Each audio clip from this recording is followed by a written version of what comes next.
Libo ang dumalo sa matagumpay na pagdiriwang ng Jesus is Lord Church sa Calgary ng kanilang ika-37 taong anibersaryo.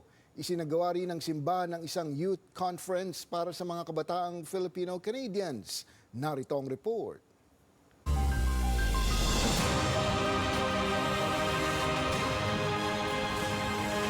Napuno ng kasiyahan, mga palabas, testimonya ng pananampalataya, pagninilay sa salita ng Diyos at mataimtim na pagdarasal ang ika-37 taong anibersaryo ng Jesus is Lord Church sa Calgary.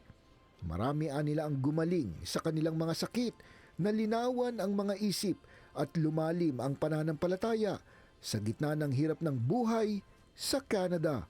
Talagang kumilos ang Diyos ng milagro at naranasan dito yung grabing kagalingan, nakala mo ay wala ng pag-asa pero dahil sa kanilang pananampalataya, nagkaroon ng milagro sa buhay. Ginanap ang pagdiriwang sa BMO Center at dinaluhan ng nasa 1,500 katao.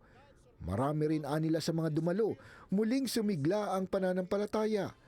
Kasama rin sa kanilang misyon ang patuloy na tumulong sa mga kababayang nangangailangan, miyembro man nila o hindi, lalo ngayong mahirap ang buhay.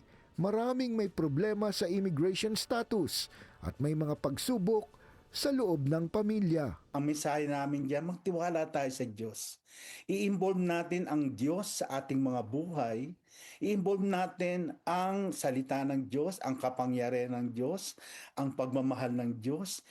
Tayo pong lahat ay talagang makakaahon sa lahat ng hamon ng buhay sa buhay nila. I expect this youth conference to draw me more closer to God and strengthen my relationship with Him. And lastly, of course, I look forward to seeing all the youths revive once again for God. Bago ang anibersaryo, isinagawa rin ng simbahan ang isang youth conference. Nasa 1,000 kabataang Filipino-Canadians ang nagsama-sama para sa iisang layunin, palakasin ang relasyon sa Panginoon at maging ehemplo ng mabuting tao sa kanilang kapwa. Imbis na ma-influence ng mga anumang bagay na hindi maganda dito sa mundo, binibuild up po natin ang kanilang faith for them to be united, para sila ay mas lalo pang lumakas spiritually at talagang mapagtagumpayan nila anumang hamon o anumang mga laban sa mundong ito, no?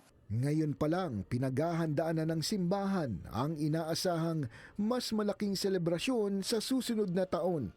Bukas nila ang simbahan sa mga nais palakasin ang kanilang pananampalataya at interesado na maging bahagi ng kanilang komunidad dito sa Canada.